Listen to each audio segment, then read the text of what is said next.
It's a new day and a new episode of Superhero Deep Dive. Welcome everyone, welcome to my show. I am your host Jason.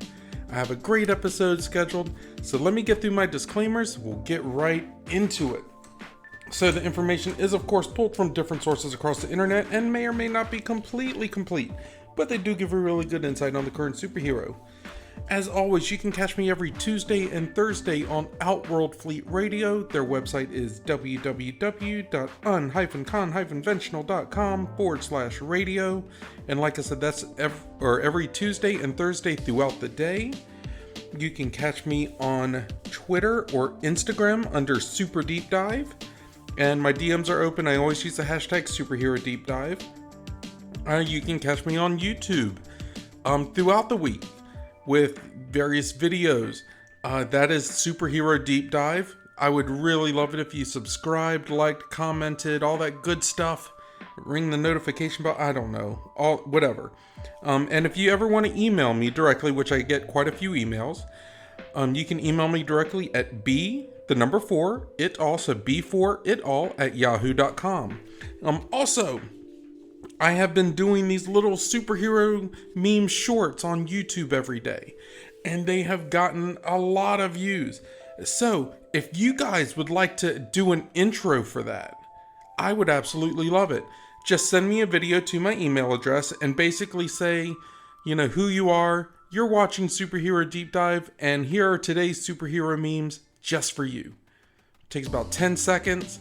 You can email it to me at b4itall, so b4itall@yahoo.com, and I will use that as an intro. You can use it to promote your own channel if you'd like. I have no problem with that. But anyways, let me get into it. This week I am talking about an amazing character, one that I've always been a fan of. I'm talking about Marrow. If you don't know her, you should. She's a mutant, and she's basically got bones sticking out of her. So her real name is actually Sarah Rushman, and as a child she was one of the underground dwelling Morlocks. So she lived in the sewers and like back alleys, all that kind of stuff. And they were mainly mutants that couldn't pass as human in the real world. So they were outcast a lot of times, and this is kind of like their refuge they found. Now, during the mutant massacre that devastated the Morlock community, she witnessed the mauling of Angel by the Marauders, and that's when they took Angel and basically crucified him by his wings and removed his wings, and that's when Apocalypse took him, gave him metal wings, and turned him into Archangel. But she was saved by Gambit, who was then not yet known by the X-Men. Now, years later, most of the surviving Morlocks, which included Marrow, were apparently killed by Mikhail Rasputin, which is Colossus's older brother. Although they were actually brought to another dimension. There, Mikhail had established a citadel for himself on top of a massive hill. The social Darwinist philosophy of survival of the fittest was the only thing which governed that society. So if someone could reach the summit of the hill, they were considered fit and worthy of being part of what was called Gene Nation. The former Morlock leader Callisto cared for Marrow during this period and displayed a maternal attitude towards the young mutant. Although the two are not known to be biologically related. Okay, so they're not actually shown as being related. And there's no kind of connection as far as powers go, so I wouldn't think that they would be. But when her powers fully manifested, she was forced to go up the hill, becoming more savage and killing her opponents to survive. When she did manage to reach the top, Mikhail considered her fit to join his elite fighting team called Gene Nation, which eventually became a terrorist group whose mission was to punish humans for their hatred of mutants. After a battle with Cable, Marrow and Callisto returned to seclusion. Now, Callisto was already a good fighter anyway, so Marrow learned from her, but when Callisto was injured by a Prime Sentinel during the events of Operation Zero Tolerance, she directed Marrow to seek the aid of the X-Men. After teaming up with Iceman and Cecilia Reyes, And if that name sounds familiar, Cecilia Reyes was the doctor in the New Mutants movie that kind of had like a horror theme to it. Basically, her powers were she could create force fields around things. So, that was pretty cool. But she teamed up with Iceman and Cecilia Reyes, and Marrow went to the Xavier Institute. She joined the X-Men for a time, coming under the mentorship of Wolverine and flirting with her teammate Cannonball. When the team came under the attack of the Shadow King, Marrow managed to resist when the Shadow King tempted and tortured her in an attempt to gain her loyalty. She also helped Cannonball resist by viciously destroying the illusion of his abusive father. Cannonball was shaken by seeing Marrow slay the illusions of his parents. Because Cannonball is he is loyal to a fault. His dad abused him, but he still loved his family. He still loved his parents, even though they abused him. He is loyal to a fault. Now, Marrow also participated in the fight against the returning Nagari, an extra-dimensional monsters who were loose on the grounds of the X-Mansion.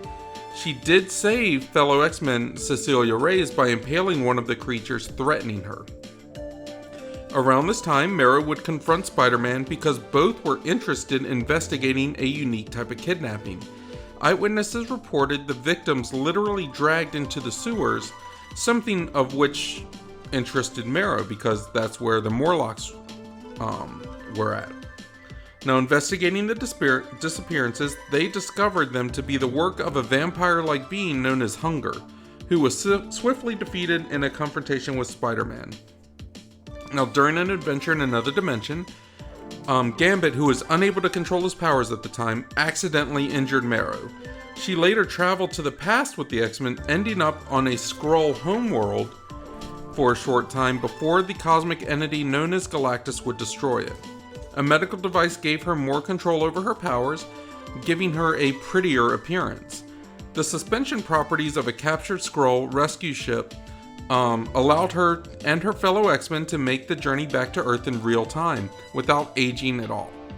Thus, for a while, two Marrows existed in the time stream, one on Earth and one in space. That doesn't sound too cool. That sounds kind of like weird writing, but I'm not judging. Alright, the change of her features, which, was the kind of prettier features, led to the major softening of her personality, to the point where she reached out to Jubilee following Wolverine's disappearance in the lead up to the 12 storyline. She also tried to cheer up returning X-Men Colossus in a scheme involving his artwork and her storytelling. Marrow left the X-Men during a 6-month gap preceding the X-Men Revolution, though her reasons of doing so are unclear.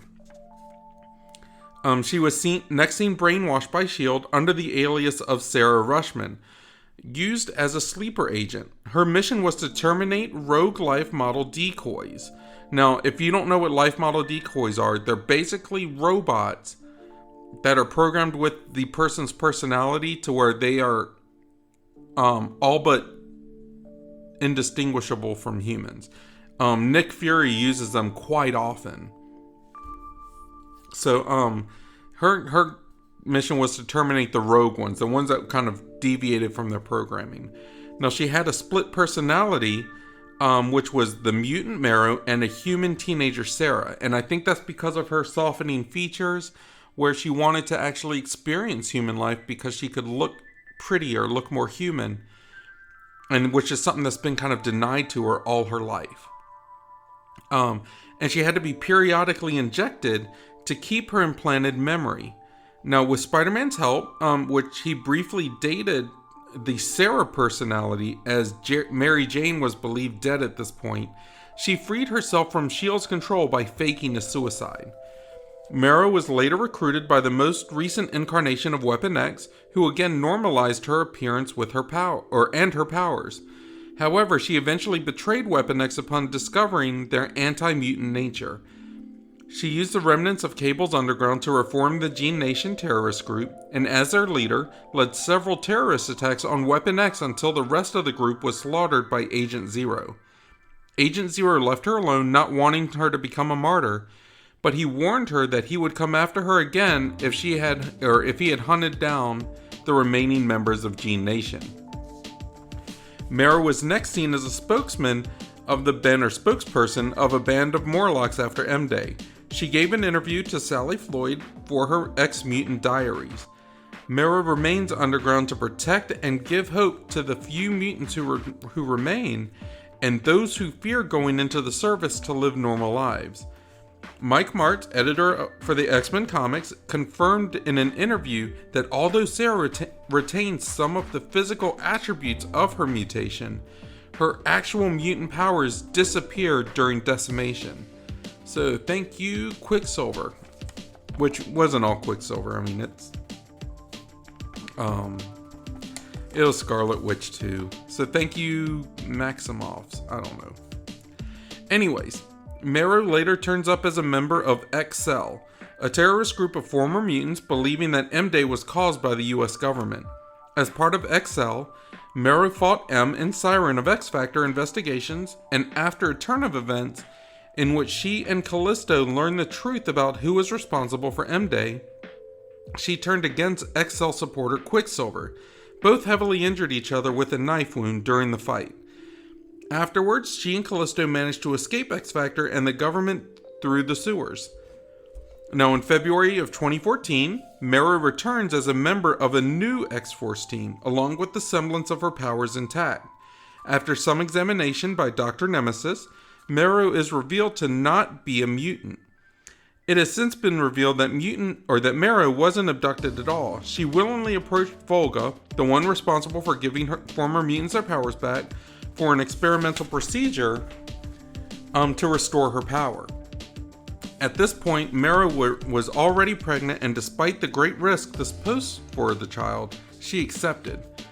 The procedure was successful, and Marrow's powers were restored at the cost of her child, and she was left for dead in Alexandria during the Alexandria incident.